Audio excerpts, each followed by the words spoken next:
Hai, tengah malam begini masih ada yang berasa lapar nggak? Berburu kuliner lah. Bicara tentang kuliner, makanan Indonesia memang juara. Bahkan nggak cuma buat lidah lokal, tapi juga internasional. Nggak percaya?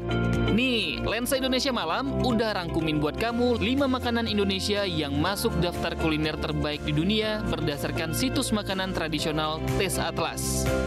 Di posisi kelima, rawon. Makanan berkuah hitam ini berasal dari Jawa Timur. Kombinasi kelezatan daging sapi yang dimasak perlahan sampai empuk berpadu dengan kuah hitam berbahan utama keluak, menghasilkan cita rasa yang gurih. Mantap banget deh pokoknya.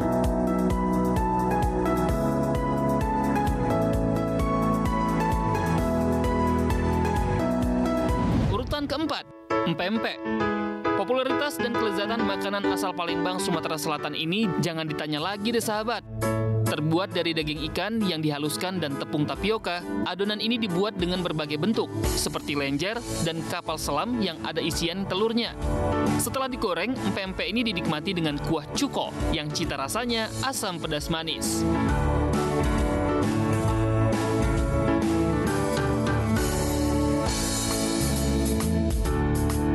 Di posisi ketiga, nasi goreng ayam. Siapa sih yang nggak tahu dengan makanan yang satu ini? Hampir di setiap perempatan, kita bisa temui gerobak penjual nasi goreng.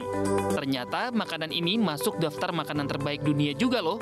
Bahkan, hidangan ini kerap jadi favorit di mancanegara. Racikan umumnya bawang merah, bawang putih, cabai, kecap manis, kecap asin, dan jangan lupa, kasih topping suiran ayam. Apalagi kalau ditambah kerupuk dan acar. Beuh, mantul banget dah.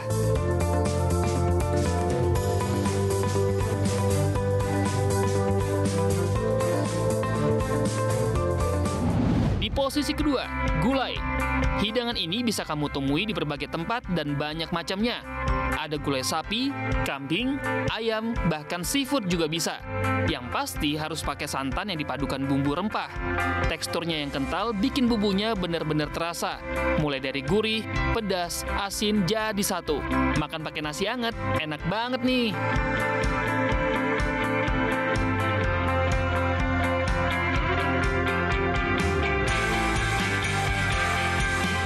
Dan di posisi pertama, apalagi kalau bukan rendang. Makanan khas Sumatera Barat dan dipopulerkan oleh masyarakat suku Minangkabau ini kerap jadi primadona kuliner tradisional Indonesia. Bahkan sering disebut jadi salah satu makanan terenak di dunia. Layaknya kuliner khas Indonesia, masakan berbahan daging ini juga menggunakan santan dan rempah. Tapi rendang tidak berkuah, justru kadar airnya dihilangkan atau dalam istilah Minangnya marandang. Dari situlah makanan ini dinamai rendang. Makanya, proses pembuatannya juga butuh waktu yang lama. Tapi terbayar kok sama rasanya yang lama banget.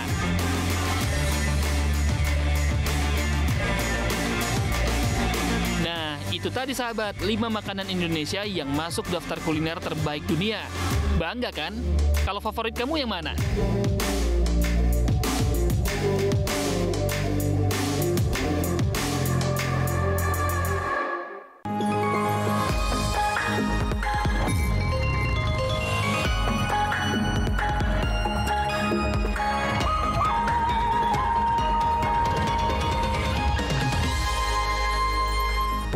Wah, nasi goreng nggak pernah salah sih. Nasi goreng itu olahannya banyak banget ya nggak? Di mana-mana ada dan agak-agak orang bisa agak berantem gitu. Ini nasi goreng ini enak banget. Iya. Biasa aja. Tempat gua paling enak. Enggak, tempat ini paling enak. Tapi emang nasi goreng tuh terkenal sampai penjuru dunia ya. Itulah karena tapi tadi ada yang belum disebutin tuh yang favorit gua tuh Zra. Apa? Sop kaki kambing.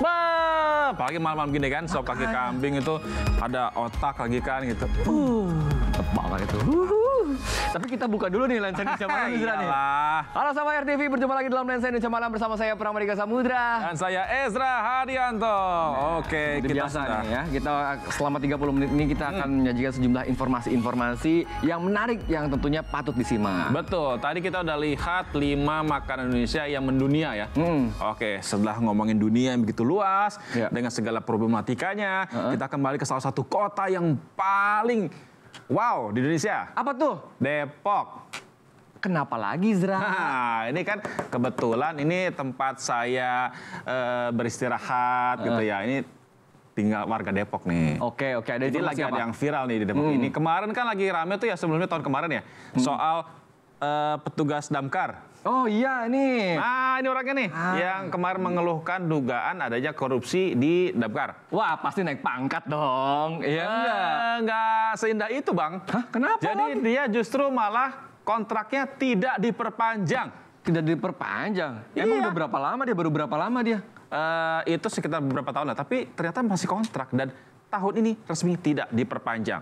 Lah, kenapa? Nah, apakah ada hubungannya dengan itulah. kemarin? Kita lihat saja nih, kan? Saya kagak boleh pergi sama teman-teman saya di kantor. Saya ngambil barang ke locker tuh, teman-teman saya tuh. Hampir 10 tahun lah pengabdian saya ya di damkar. Waduh, sahabat, kontrak kerja Sandi di Damkar Kota Depok berakhir tuh sejak 31 Desember 2024. Tapi Sandi sendiri nggak dikasih tahu alasan kontraknya nggak diperpanjang. Kepada Bapak Nggak pernah ada. Selama hampir 10 tahun tidak ada evaluasi? Nggak ada. Kalau misalnya bisa dibilang, boleh tanya rekan-rekan saya, Mbak, setiap tes ya Mbak, setiap tes fisik, mungkin, tapi semua teman saya ngakuin, fisik saya di atas rata push up, sit up, berenang, Mbak, karena saya dulunya bekas orang bela diri. saya mohon maaf sekali setiap ada telepon. Apa iya karena aksinya beberapa bulan lalu yang ngumbar kerusakan alat-alat damkar di tempat kerja? Rusak warga Kota Depok apabila pemadam bagian Atasannya sih nggak mau komentar lebih jauh ya soal penyebab berakhirnya masa kerja Sandi yang kabarnya karena nggak memenuhi standar. Ya itu silakan aja kalian berasumsi. Cuma kalau kami memang itu sudah habis masa kontraknya. saya kagak boleh pergi. Dan warganet pun bertanya-tanya soal panjangnya masa kontrak kerja di Damkar Kota Depok. Sandi juga bingung kok kontraknya berhenti tanpa alasan yang jelas. Melalui pengacaranya, pria 33 tahun ini berencana membawa kasusnya ke ranah hukum. Ya, tentunya kami akan melakukan somasi terhadap damkar.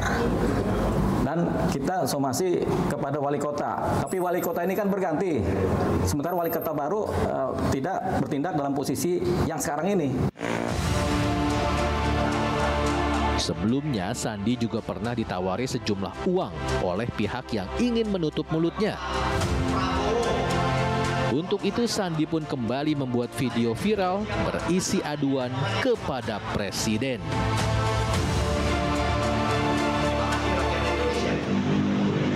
Kepada Bapak Prabowo, tolong saya Pak, saya sejujurnya, tangkap saya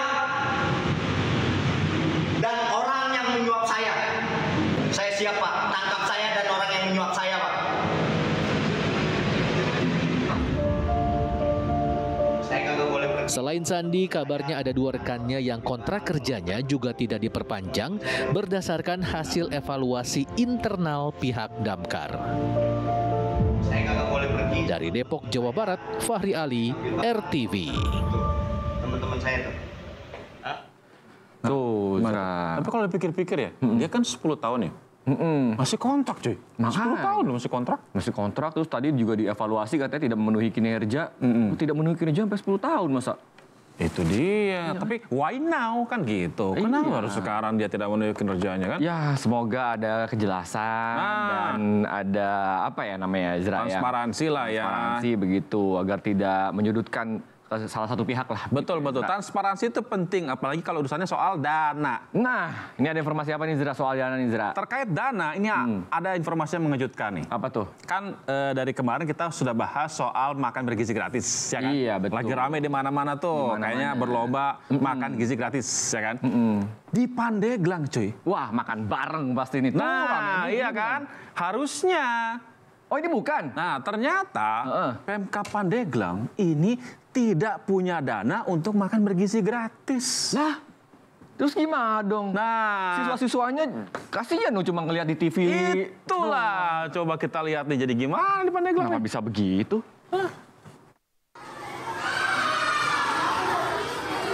Loh, kok ada yang beda sama sekolah ini ya? Di saat sekolah lainnya di provinsi lain sibuk menyediakan makanan bergizi gratis buat siswa-siswinya, di Kabupaten Pandeglang, Banten, program ini malah nggak kelihatan gaungnya. Contohnya di sini nih, di SD Negeri Pandeglang 1. Para murid hanya belajar seperti biasa. Nggak ada tuh kegembiraan makan bareng di dalam kelas seperti teman-teman mereka di provinsi lain. Yang ada, mereka malah jajan sendiri di luar sekolah ketika waktu istirahat. Padahal program pemerintah pusat ini sudah ditunggu-tunggu nih. Kasian kan kalau anak-anak di daerah ini nggak dapat makanan gratis seperti yang dijanjikan. Karena melihat dari seluruh Indonesia sudah dilaksanakan, ya harapan kita sih bisa segera Pak. Di Kabupaten Pandeglang, terutama mungkin wilayah perkotaan, Kecamatan Pandeglang, ya mudah-mudahan bisa terrealisasi dengan segera Pak. Ternyata, Badan Pengelola Keuangan Daerah belum mendapatkan petunjuk pelaksanaan terkait penerapan program makan bergizi gratis, termasuk instansi yang berwenang mengelola program ini. Selain itu, kebutuhan anggarannya juga besar, sampai 290 miliar rupiah untuk makan bergizi gratis dari tingkat TK sampai SMP selama 1 tahun. Sementara Pemkab Pandeglang baru menyiapkan anggaran 7,8 miliar untuk program ini. Mudah-mudahan ada bantuan khusus dari pemerintah pusat maupun provinsi untuk memenuhi jika harus seluruh sekolah diberikan makan gratis. Sementara anggaran kita siapkan dari DAU. Jadi gimana nih nasib siswa-siswi di Kabupaten Pandeglang ini? Semoga mereka bisa mendapatkan makanan bergizi gratis, Semoga mereka bisa mendapatkan makanan bergizi gratis secepatnya ya sahabat. Dari Pandeglang, Banten, Herbert Marbun, RTV. Wah, jadi kalau di daerah lain kemarin kita di Jakarta ya, makan bergizi bareng. Kalau di Pandeglang tadi makan cilung bareng. Udah gitu nggak gratis lagi. Nggak gratis pula kan? Bayar lagi. Aduh, gimana nih? Udah bayar, makannya tidak bergizi. Bergizi juga. Berarti kita harus cermati juga. Mungkin nggak cuma di Pandeglang kayak gini. Mungkin masih ada daerah lain yang juga masih belum bisa melaksanakan program tersebut karena ya masalah dana juga kan. Betul ya, semoga nanti ke depannya bisa menjangkau ke pelosok-pelosok daerah ya MBG harus ini ya. merata gitu kan. Betul. Nah, kita ke informasi selanjutnya nih, di mana ada yang menggegerkan ini, Zra. Apa? Jadi udah 4 tahun kasus ini belum juga selesai, Zra. Loh, kenapa? Apakah belum viral? Maaf. Enggak, bukan. Bukan. Bisa jadi. Iya. Jadi ada nih, lihat nih. Seorang bapak yang memberikan uang 900 juta 900 juta pada oknum polisi agar anaknya bisa lolos seleksi masuk polisi. Wah, kalau udah bayar sebanyak itu mah pasti lolos dong. Enggak. Lah? Ini makanya jadi kasus. Gimana sih? Lah iya ini tuh, Zra, 900 juta. Pada nunduk ini sedih ya. Lihat nolnya ada berapa tuh, Zra? Banyak banget. Banyak banget ya, kayaknya ini berapa tahun gaji ya? Nah, kenapa masalahnya? Iya, adalah. Kenapa masalahnya ini tidak kunjung selesai? How? Kita lihat informasinya.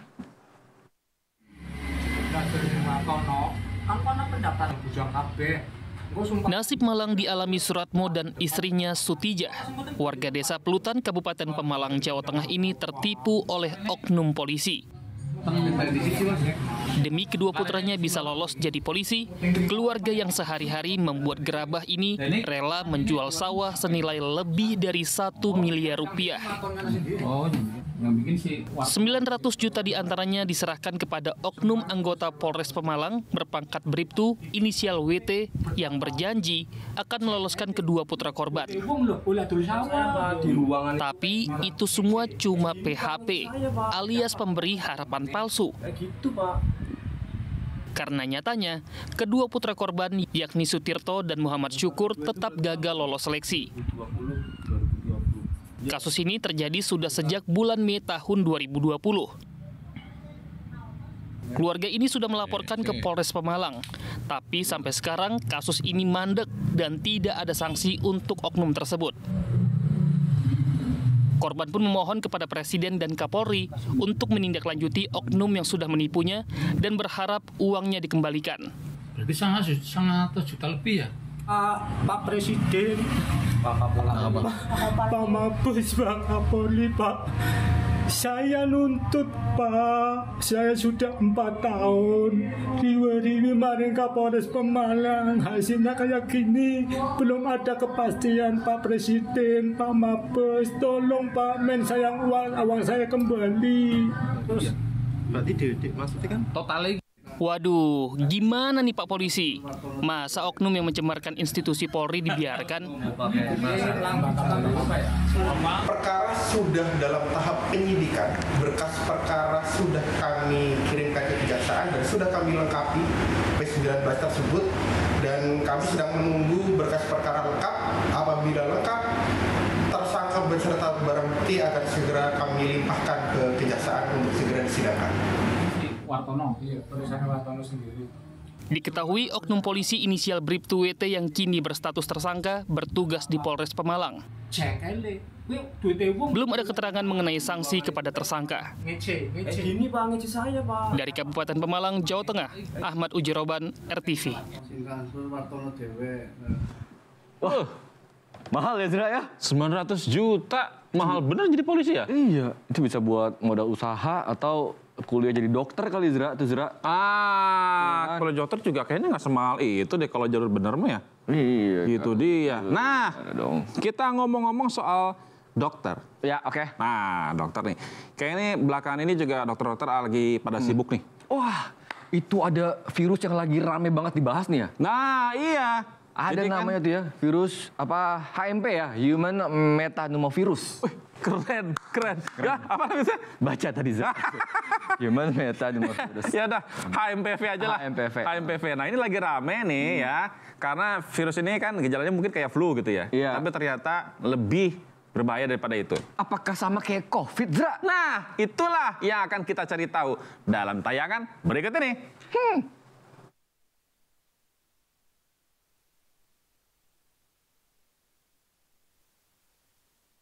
Waduh, lagi-lagi nih. Tiongkok bikin heboh dengan datangnya wabah virus baru. Virus ini namanya Human Metapneumovirus.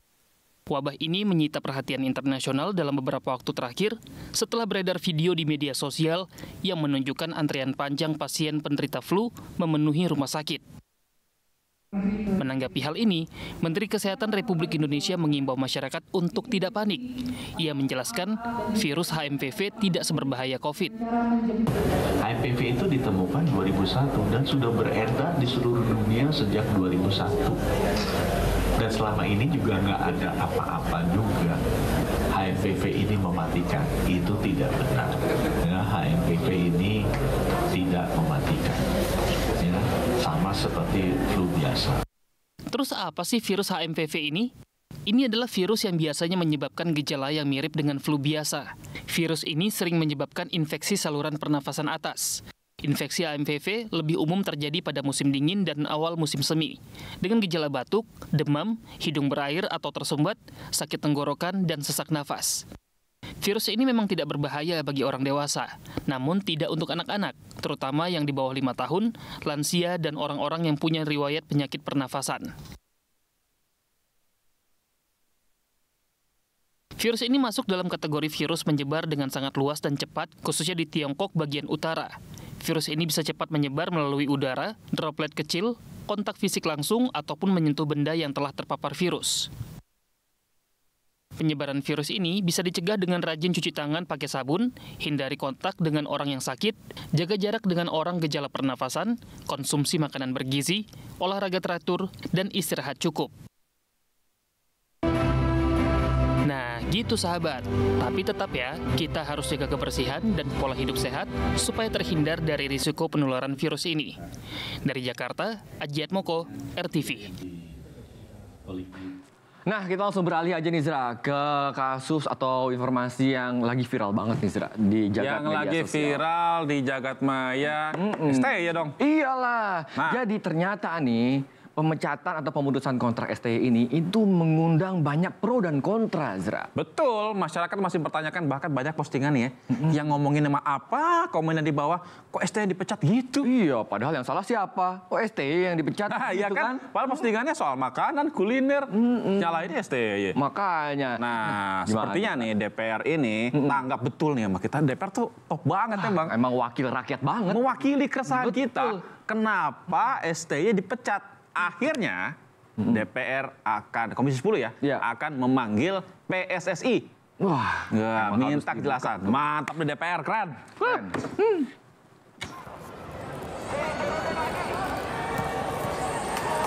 Pro kontra pemecatan Sinteyong sebagai pelatih timnas Indonesia belum juga mereda. Sebagian besar publik sepak bola nasional merasa pemecatan itu tak layak diterima STY, meski sejatinya keputusan akhir memang berada di tangan Ketua Umum Erick Thohir. Maka dari itu, sebagai salah satu bentuk kekecewaan, salah satu basis supporter timnas, Ultras Garuda Indonesia, mengirimkan surat langsung kepada Erick Thohir. Ultras menginginkan adanya transparansi menyeluruh di balik pemecatan itu.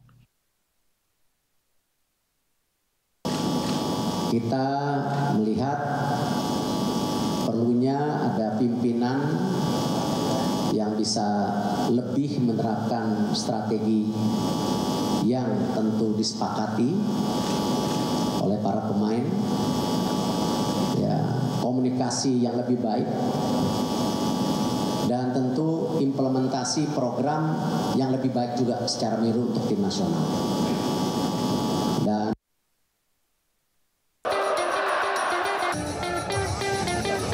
harus diakui, selama 5 tahun memegang timnas, STY memang mampu menyulap timnas menjadi tim yang bisa dibanggakan oleh publik sepak bola nasional. Berbagai laga yang dimainkan timnas selalu penuh dihadiri supporter Garuda. Meski sejatinya, STY belum memberikan satu trofi sekalipun, tapi prestasinya selama tahun 2024 ini tak bisa dibilang gagal. Semangat terus berjuang. Kemenangan atas Korea Selatan di Piala Asia U23 hingga lolos ke ronde 3 kualifikasi Piala Dunia 2026 adalah sekelumit dari sekian banyak sumbangsi STY pada sepak bola nasional. Sementara itu, buntut dari pemecatan STY, Komisi 10 DPR berencana akan memanggil PSSI dan Menpora dalam pekan ini. Anggota Dewan meminta penjelasan lebih detail soal pemecatan STY yang mengundang kontroversi di kalangan pecinta sepak bola nasional. Tapi kami juga menyayangkan keputusannya begitu cepat, walaupun sudah direncanakan sejak Indonesia kalah dengan Cina katanya kan. Tetapi bagi masyarakat pecinta bola khususnya di seluruh Indonesia ini banyak reaksi. Nah, reaksi-reaksi itulah yang masuk ke kami di Komisi 10. Bukan hanya anggota Dewan yang menyayangkan pemecatan STY itu. Banyak warga pun juga tak setuju STY dipecat. Ya, ini blunder dari PSSI karena dari pengalaman beberapa pelatih, hanya Sintayong yang mengerti tentang karakter sepak bola Indonesia. Bukan masalah pelatih yang berkelas atau pelatih yang berpengalaman, tetapi masalah pelatih yang mengerti karakter sepak bola Indonesia, dan itu Sintayong terbukti. Pertama aku sedih banget, terus juga kecewa ya, karena apa?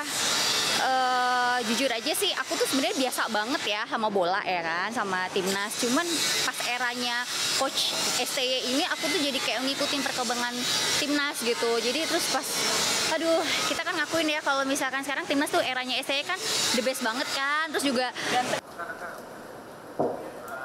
nah, kini keputusan sudah diambil oleh Ketua Umum PSSI Erick Thohir. Bulan madu dengan STY kini sudah berakhir. Saatnya timnas membuka lembaran baru dengan pelatih yang baru dan pastinya dengan semangat yang baru. Pertanyaannya, bisakah pelatih pengganti STY membuat lebih baik dari STY? Kita tunggu saja. Dari Jakarta, Tim Liputan RTV.